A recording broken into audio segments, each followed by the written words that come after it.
Welcome. Welcome everyone to today's Bitcoin and cryptocurrency news. I am George. Yes, I'm not having mic issues today, so that's a big win.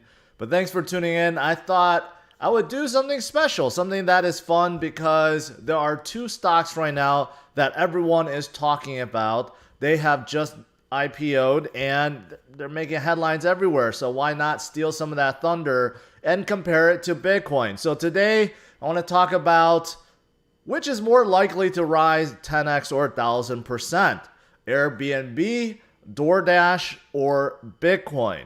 Yeah, this is an interesting comparison. So I have some good stuff for you guys, and hopefully you guys enjoy it. So yesterday I did put a post out on YouTube. I'm like, hey, how many of you guys actually invest in stocks? And no surprise, almost 50% of you guys invest in stocks. So I may be doing more segments like this or more live streams like this in the future where I kind of cover both. But obviously right now, a lot of people's wondering, should you get in on Airbnb and DoorDash?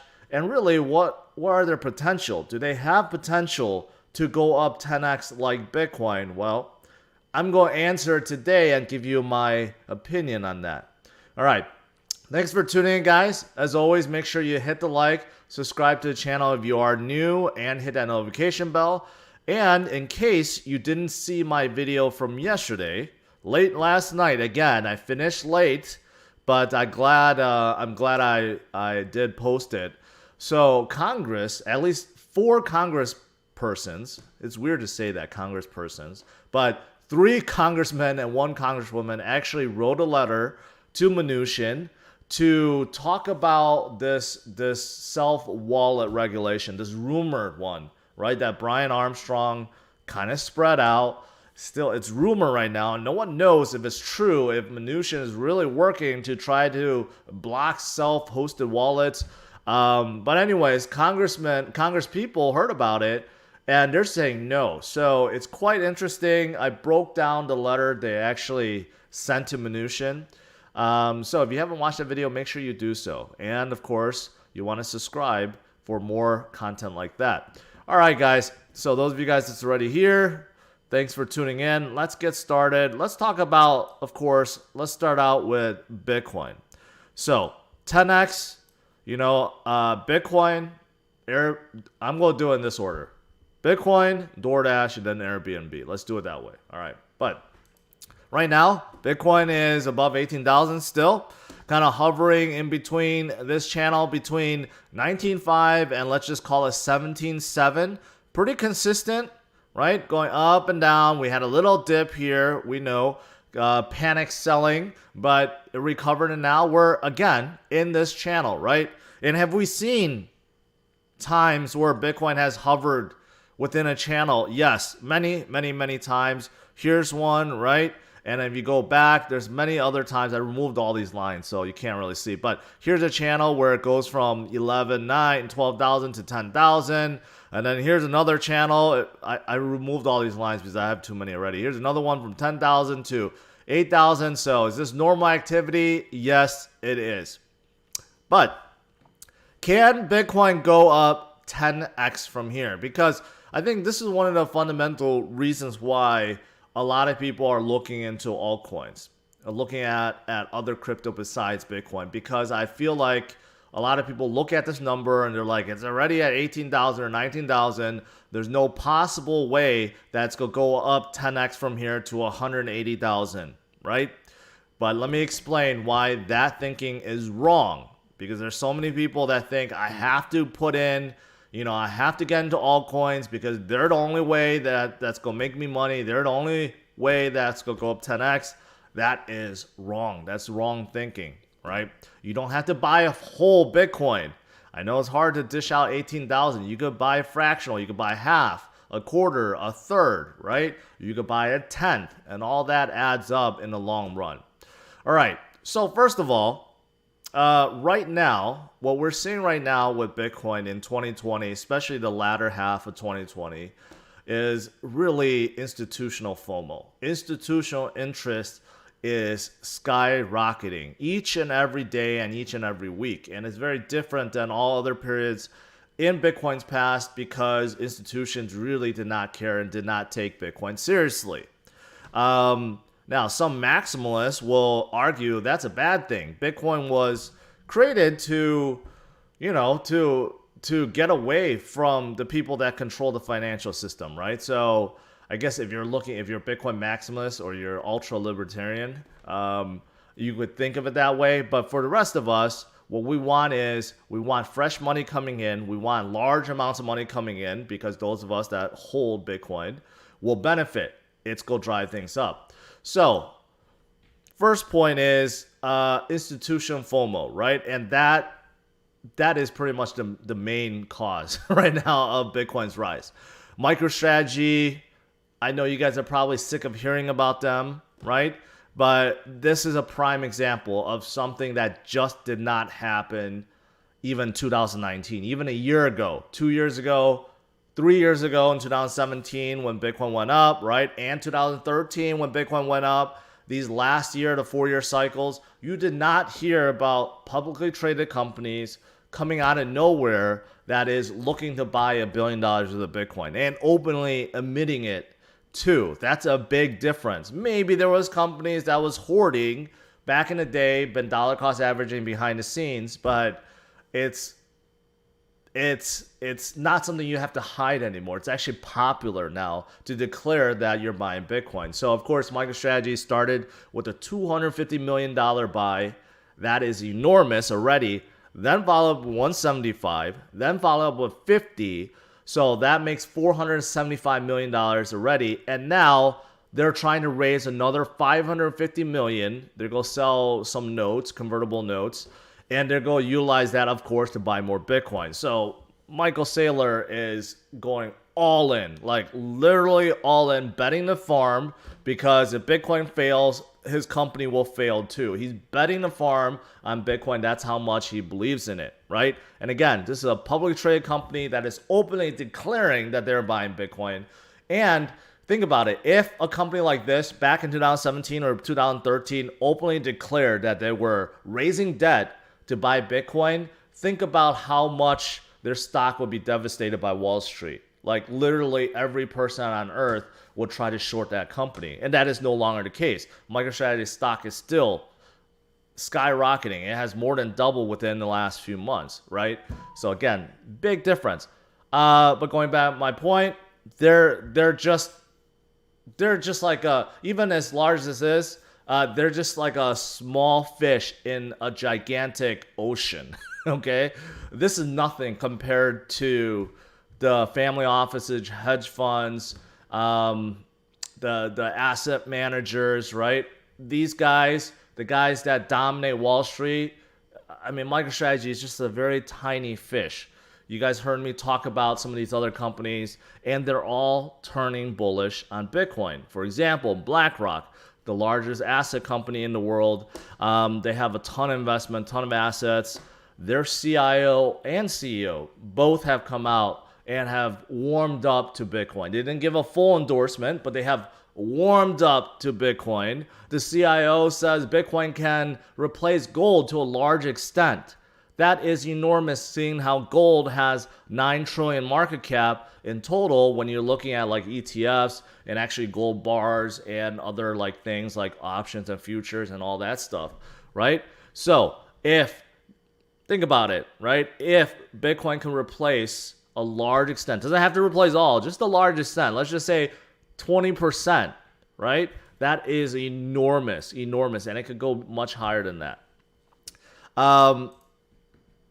JP Morgan, the bank that was very anti Bitcoin, Jamie Dimon still, when he was asked about Bitcoin, he's like, I prefer not to talk about it.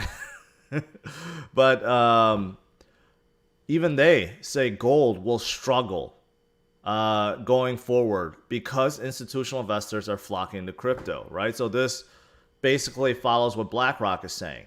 So all this money from gold, right, that's just sitting there is flowing into Bitcoin. It's a transition. Again, very different from before. And this is the main reason why Bitcoin can go up a lot higher than where it is now because there's just so much money sitting on the sidelines. So much money in gold, but there's also so much other money sitting on the sidelines that can be flowing in. So even JP Morgan is advising their clients to buy Bitcoin. So what a 180, right? From just a few years ago to now, a big, big 180. And of course, you have guys, macro investors, micro investors, billionaire investors, however you want to define them, they're all FOMOing into Bitcoin too because they're not so much afraid of, I don't know, I shouldn't say that, but these guys are not so worried about 10x or 100x like most of us. These guys are more afraid of what's happening around the world and they want to preserve their wealth, right? And most of these guys have enough gold, but just like those two articles I just showed you, they're trying to diversify and they're putting their money into Bitcoin. And even Paul DeRoy Jones, well-known guy on Wall Street, he's like, you know what, let's not forget, Bitcoin is not just a store of value. It's a payment system. It's also a technology, blockchain, and it brings a lot of innovations that we've seen now, but there's still a lot of innovations waiting to be brought to the market, which is why he compares Bitcoin to like internet stocks of 1999, right? He's talking about overall crypto. Obviously, Ethereum and others that have introduced smart contracts, they could do more things on top of the blockchain versus Bitcoin, but still, it's very early on. Just like the fact that just a few years ago, no one really thought of DeFi. Well, let's go even further back than that.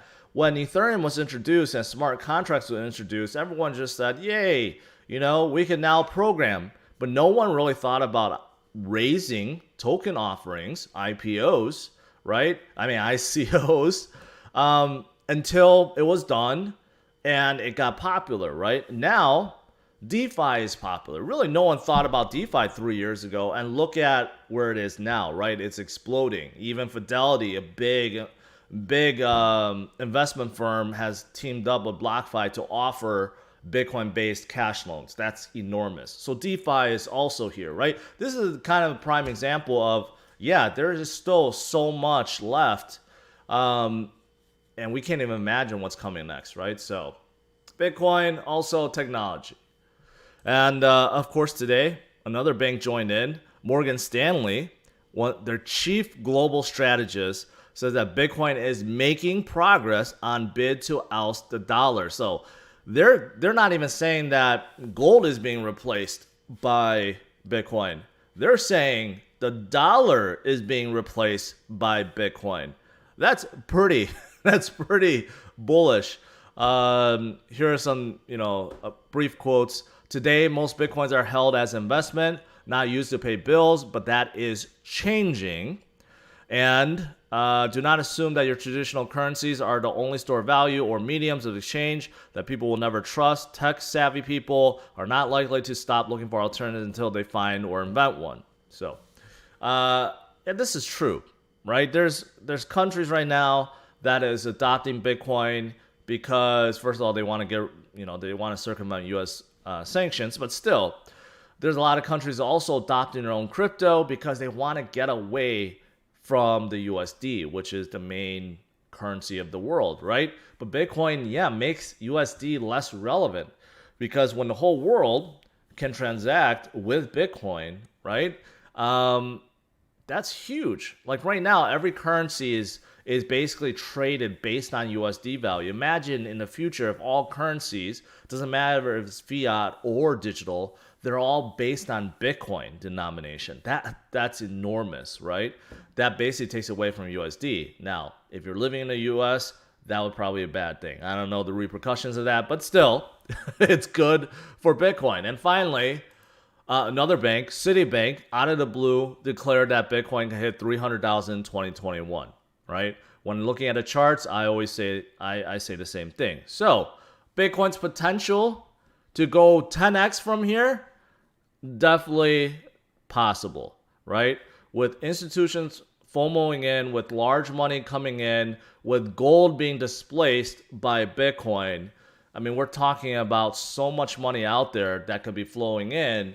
So yes, Bitcoin's potential to go 10x is definitely here. Is definitely there. It's definitely possible. And it could come as soon as 2021.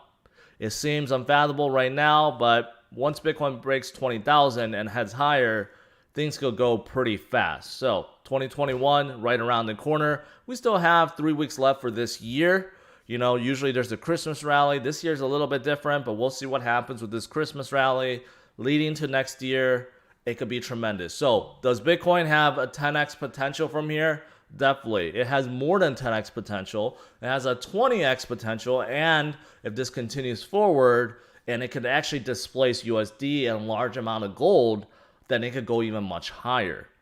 So Bitcoin, definitely, you guys know, I've said most of these things. 10x potential, way more than 10x potential. All right. So now let's move on to a couple of stocks that I mentioned that you may be wondering about, right? A lot of you guys are stock investors. You're not just invested in Bitcoin or crypto.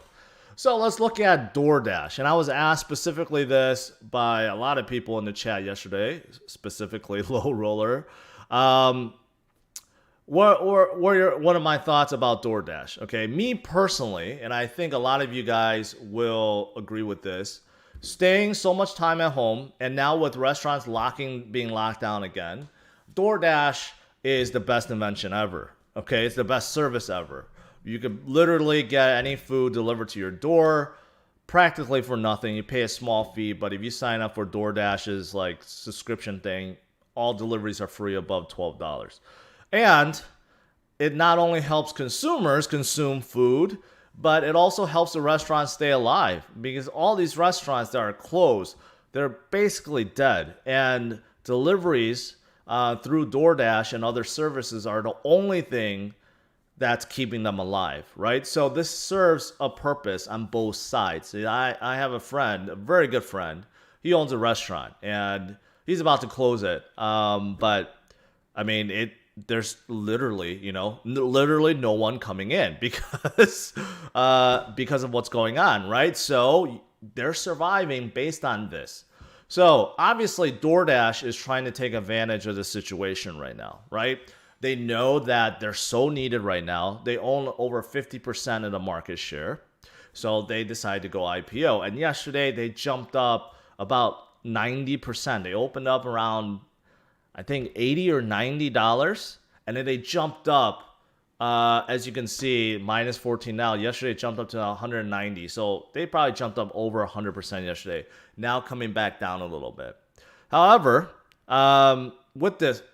with a little research, not so many people are bullish on DoorDash going forward, even though they are so convenient for consumers and they're keeping restaurants alive, right? Let's not forget, first of all, with this jump at this current valuation, they are worth $68 billion, which is a large amount already. Now, those of you guys that are used to crypto and you're used to seeing like Ripple being at like 30 billion and, Ethereum at like higher than that. Ethereum's at 30 billion.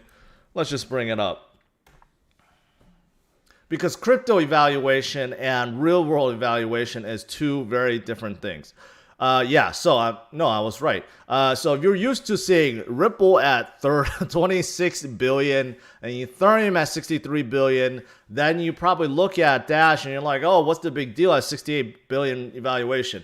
Because this is very different. Stocks is based on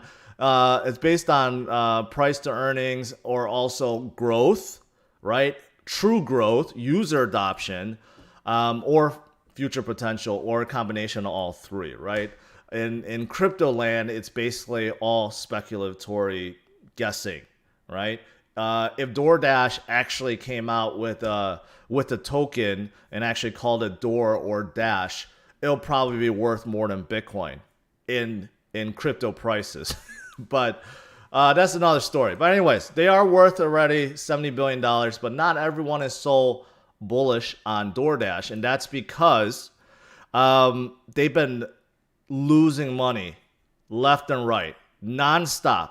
They started in 2013 by Tony Zhu and some classmates at Stanford, right? They have placed more than 900 million orders since then. Those are all good. The problem is this. In 2019, not even due to the pandemic, they lost $670 million. That's a lot, more than $500 million. That's how a lot of these startups are. They only concentrate on growth. They don't concentrate on profit. The growth and revenue, that's all they care about, right?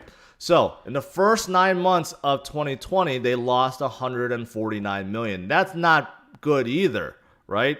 It turned a profit 23 million in the second quarter because people started buying a lot more foods through DoorDash. But then in the third quarter, they lost $43 million. So as you can see, DoorDash is not a profitable company right now. They are growing and growing and growing. Their revenue is going up by 200% every year, but they're losing. They're just losing so much money at this point, right? So right now, DoorDash controls 50% of the US delivery market. That is good. They own 50%. They're the biggest, right? But let's not forget, Uber Eats is right behind and Grubhub. Now, Uber Eats did buy Grubhub, so now their share is very, very large. But look at 2018. Grubhub was the largest market leader at 39% then, and DoorDash is 17%. So this kind of shows you that things can change very, very fast. And Uber Eats and Uber are bigger company than DoorDash, and they're right behind. They just purchased Grubhub. They're purchasing others, so they're not going to go away anytime soon. And I found this analyst who calls DoorDash's IPO the most ridiculous IPO of 2020. To quote, they do not have a way to make money long term. There's a lot of competition, and we're seeing the market share decline. At the end of the day, this business is a race to zero margin business, because there's really no differentiation. This is Silicon Valley selling public market an asset at a huge premium, and they're going to laugh all the way to the bank. And I think a lot of individual investors rushing into this are going to lose a lot of money. That's pretty harsh, right? That's pretty harsh. There was one other thing that he said. Yeah, is it a coincidence that DoorDash filed for its IPO soon after the COVID-19 vaccines were announced? It's because they recognize that this is their only opportunity to take advantage to raise funds before COVID lockdown is released. Then everyone goes back dining in restaurants, right? So based on what he said and based on their profit loss, I'm in agreement. There's a lot of competition. There's really no difference between any of these services. So I don't use DoorDash exclusively. So I'm just thinking about it from my perspective. I use Uber Eats just as much as DoorDash, and they both have subscription programs. And they both have similar restaurants, if not identical restaurants, but sometimes one has a restaurant that the other doesn't have, right? And that's basically my primary reason why to use one over the other. Otherwise, they're pretty much the same, right? So this is a business where basically you're just losing and losing and losing more money trying to gain market share, but it's a nonstop thing, right? It's going to continue on forever. And I think the analyst makes a good point. Why do this IPO now, right? Is it because they do realize they don't have enough time? They need to get this out right away before everything opens back up. Then DoorDash sales will probably go down because people will start eating out more, which is probably going to happen because everyone is sick of staying at home. So based on this, to conclude, I'm going to say I don't see DoorDash going up 10x from here. Going up 1,000% like Bitcoin. Bitcoin, I could easily see go up 10x from here based on all the reasons I've said. But based on everything I'm seeing from DoorDash, I just don't see it. So for them to go 10x from here, they would be evaluated at $670 billion. They would be one of the Fortune 100 companies basically at that point. I just don't see it. Although I love to use the service. And DoorDash reminds me of where, if you guys have seen Wall-E before, right? How in the future, everyone is sitting on a floating chair. You press a button and food just, comes to you and you can shove it in your face. it's kind of like that. DoorDash and all these other services is making us closer to that reality if you think about it. But you know what? People are busy and lazy, and they like services like this. All right.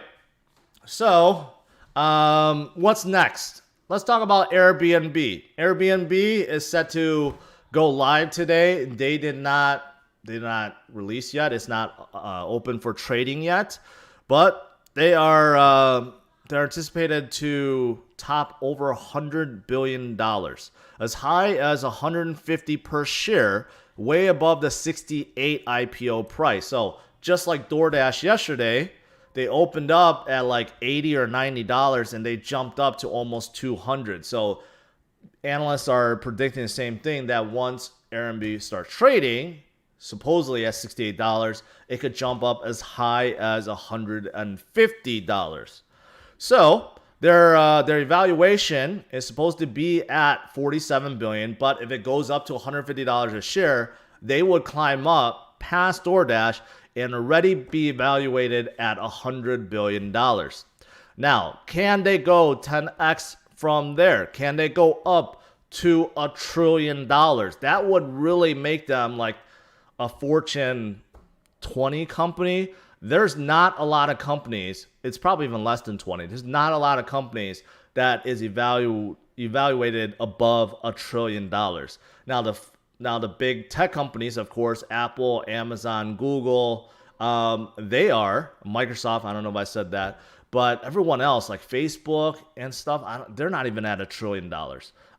So can it happen? Well, has Airbnb been on fire, and are they going to continue after COVID? Is it going to help Airbnb? Because after COVID, it seems like it's not going to help DoorDash at all. But is it going to help Airbnb? Well, looking at this, in 2017, they had a net loss of $70 million, which isn't too bad. But just like everything else, they were concentrating on hypergrowth.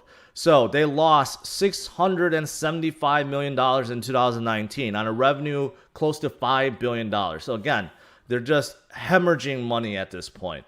They're just concentrating on pure growth, and that's it, not on profitability. For the 9 months ending on September 30th, the company lost $700 million in the first 9 months of 2020, right? And you know that probably increased to $1 billion now by December. So they're hemorrhaging money, okay? They're losing money right now really badly. And of course, with COVID, it makes sense, right? No one is traveling right now. Everyone is staying at home. Of course, bookings have gone down astronomically, right? So it makes a whole lot of sense. But this is one of the businesses that will increase after COVID, right? After lockdown, after everyone is vaccinated and there's not so much worried, guess what everyone's going to do? Everyone will try to go out and eat at restaurants and travel and go to popular destinations once again, because everyone is just so sick of staying at home for basically over a year, right? This is like first world issues, right? I mean, not to poke fun of it, but it is, right? First world issues. People that are living in their nice homes, their luxury homes, getting food delivered to them. They can't wait to go out and spend money, right? That's what Airbnb is going to benefit from, that everyone else is going to start traveling and going out and so forth. Here's the one thing from based on just my personal experience, because I have started using Airbnbs from a few years ago. Before, when I was growing up in my 20s, whenever I went somewhere, it would always be hotels. Hotels everywhere. Then Airbnbs came out and it became easier and cheaper because you can book, Airbnb, you can book a house and you can have a lot more people there. And it's cheaper. You get your own home. You get a big yard. Sometimes it's more convenient, right? And most of the time it's cheaper. But the last year or so, going now and going forward, things have changed. Now all these owners are utilizing Airbnb not just a way to make side money as their full-time income. More and more people are buying homes, right? it used to be called rental properties, but now they're called Airbnb properties. So they buy a lot of homes and then they add on a ton of fees.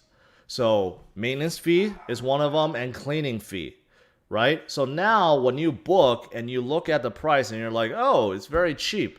And then after it tallies up your maintenance fee and your cleaning fee, and they could adjust it by how many people are staying at a place, it actually ends up being very expensive. Now it's actually more expensive than staying at a hotel. Now, obviously, Airbnb still brings its advantages. You're still staying at a home. There's outdoors. There's a yard. You could have your kids playing it. You could bring your pets. You could barbecue. You can't do those things at a hotel, but still, that impacts the decisions of people that are traveling, right? So I don't know if that's going to change. But anyways, Airbnb to me seems like a much better buy because they will benefit from the lockdown ending. Unlike DoorDash, which will not. The opposite effect is going to happen with DoorDash, at least short term. Longer term, as more and more people jump onto DoorDash, then yes, their business will probably continue to grow. But short term wise, after lockdown, most people will be going out, right? They have too much cabin fever, like someone said, right? So that's going to impact them short term. Long term, maybe it's a different story, but still, there's a lot of competition. With Airbnb, the main competition is HomeAway, and I have used both. HomeAway is just, there's not as many people on HomeAway as Airbnb. So can Airbnb go up 10x? I guess that's the ultimate question, right? If they come out, we'll see what happens. If they come out and they jump to $150 and they jump to $100 billion already in market cap, can they go up to $1 trillion? Maybe someday, but not anytime soon. I just don't see them going up 10x within a short amount of time. Now, longer term, quite possibly as everything moves up, but right now, shorter term, no. So ultimately, going back, let's wrap up here.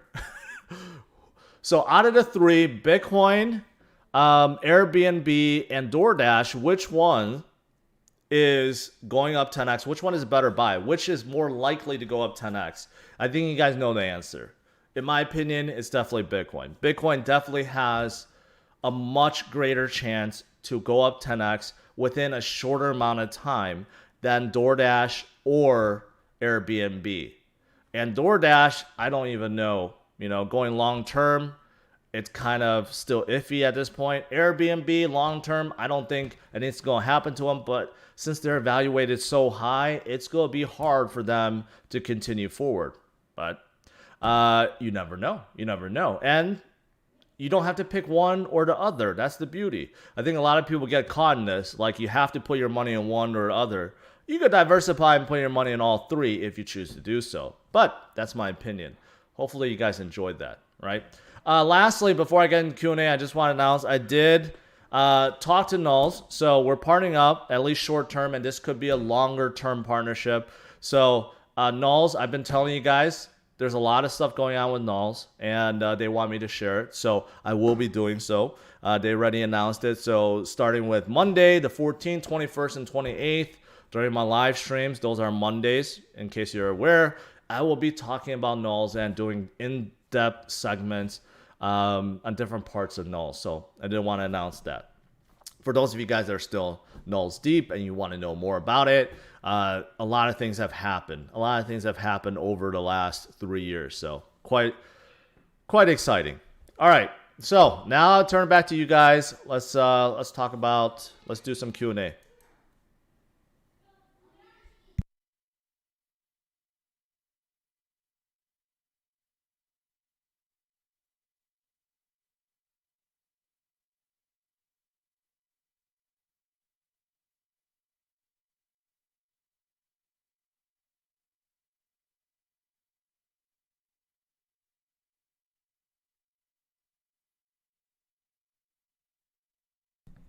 I still have this. I have my Ethereum mug. I picked this up a few years ago. I didn't realize I just happened to pick the Ethereum one today.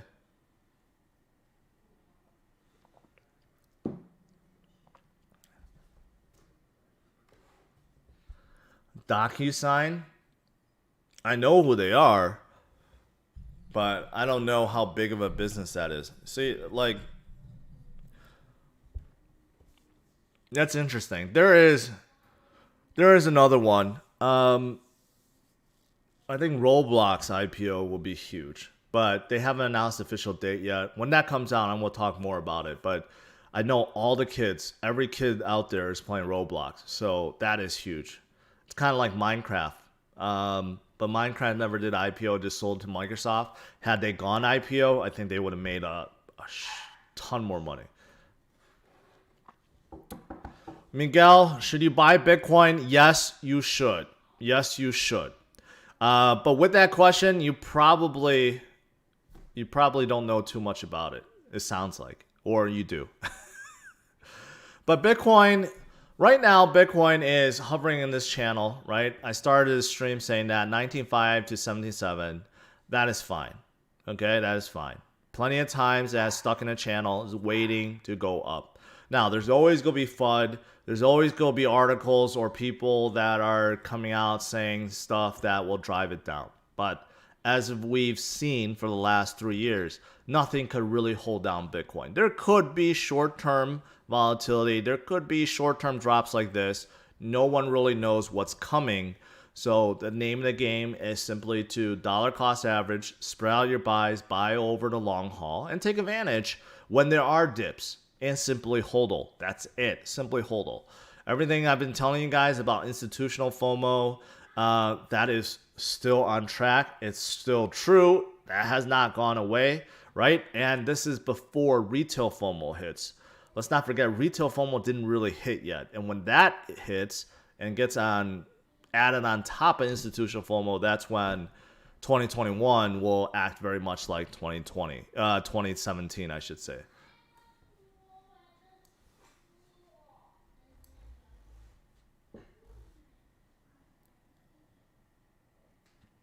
Is there a Fortnite IPO? Fortnite is another huge one, especially esports. All esports is like concentrated on Fortnite. I don't know who makes Fortnite. I think they're already owned by a bigger company.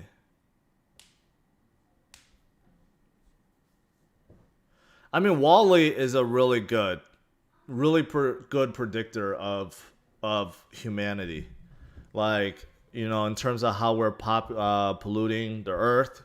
And how people just get lazier and lazier and lazier. I mean, that honestly, that's the thing. It is the thing. So, it's just very gradual. None of us really realize it. I think I take that back. I think we do realize it. We just ignore it because we just accept that that's life, right? But yeah, with social media, with your phone, basically everything is done. Everyone is glued to their phone or the computer all day, every day. You know, it's really hard to get kids to actually do anything outside of their games or TV, right? But that's just how it is. By the way, I just my wife just ordered a Peloton, so I've been hearing a lot of good things about Peloton. Another business like DoorDash that has really benefited from the pandemic because everyone's at home. Gyms are not officially locked down right now. They're supposed to be like a limited amount of people inside. But still, a lot of people are buying Peloton, so we'll see how it is. Fortnite is epic. Yeah, I knew they were already owned by someone.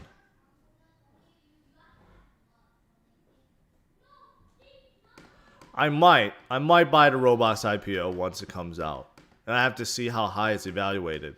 Because if it comes out at some crazy valuation, it's not worth it. Patcoin, I don't think Patcoin's around anymore.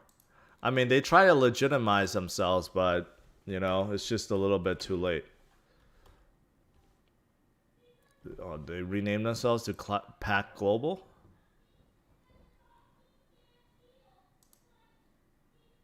I think it's them. It looks like the same symbol, but they made it blue.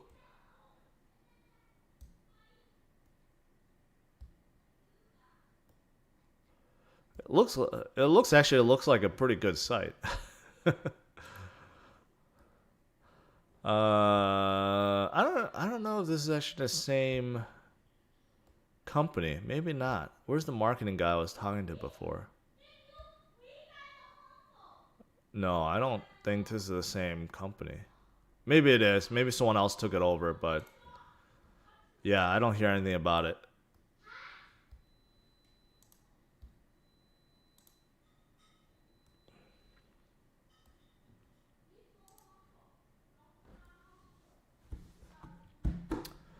Um, Price for VeChain 2021.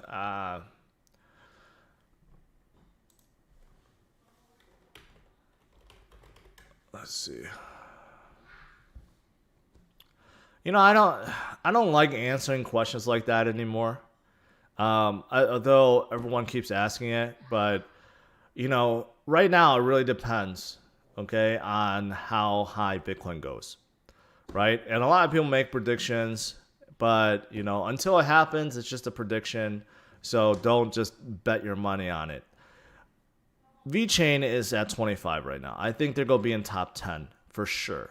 They are so big in China, and they're only going to get bigger as China fully embraces crypto. So let's just assume Bitcoin in 2021 ends at $300,000. So that's more than 10x. That's 15x. I would say you can anticipate all these top coins to go up just as much, at least 10 to 15x, at least. Some of them will probably go up higher than that because when altcoin season hits, it's going to make things go really nutty. So if you times the math, they're about 1.5 cents times 15 or so. They're probably going to be around 30 cents at the minimum, around there. Probably around 30 cents at the minimum, but could definitely go higher than that. So let's just put it that way.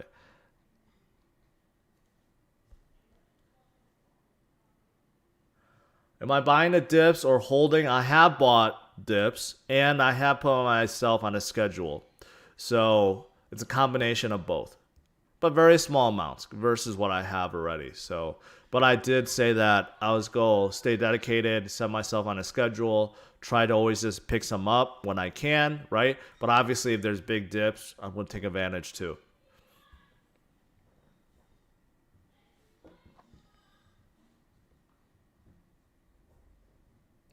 In your opinion, is it highly likely that the U.S. will sanction BTC in some way when BTC reaches, say, 50,000 plus? No, but I think they're going to try really, really, really hard to push all the exchanges to pry KYC information from everyone because at that point, they really, really, really want to tax everyone. In terms of other regulations, I don't think much will change. Like I explained in this video, you know, there's rumors about Mnuchin looking at banning or heavy regulation on self-hosted wallets, which means your own wallet. But Congress people are already telling him, no, don't do that, right? So Congress, at least some Congress people are pro-innovation, right? You could call them bag holders. I mean, they're probably holding large amounts of bags of crypto, but still, a lot of them realize that you can't stay in the dark anymore because other countries are moving forward. And if other countries move forward and they somehow find a way to displace USD with their own currency, that would be very, very, very bad for the U.S. economy. They want to make sure that doesn't happen, right?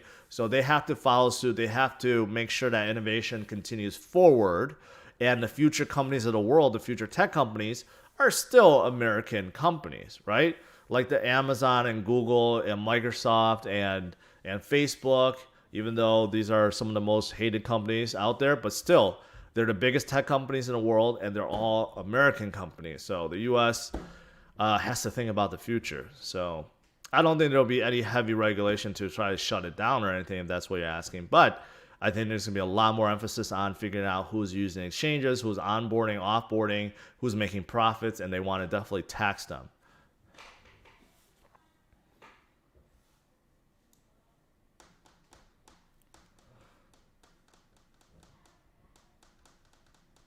Yeah, TikTok is not one of the big companies in the world.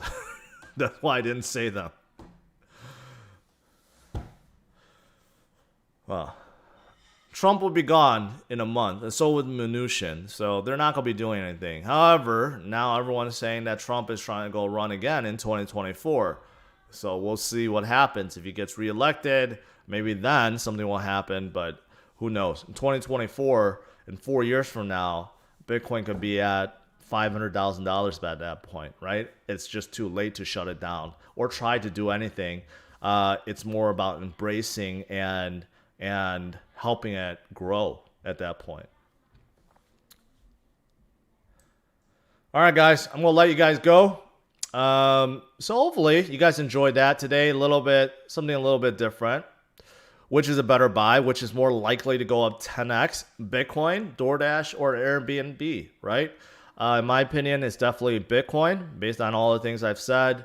DoorDash, me personally, I love using it, but I would not buy their stock because after COVID, I think they're going to see their sales tank. Airbnb will probably benefit, but then again, if they're coming out and they're already worth $100 billion, I find it really hard for them. I see it very hard for them to grow 10x from where they are in a short amount of time, right? Now, long term, maybe, but if you're holding for long term, you should be holding Bitcoin then, right? So that's my opinion. Hopefully you guys enjoyed that.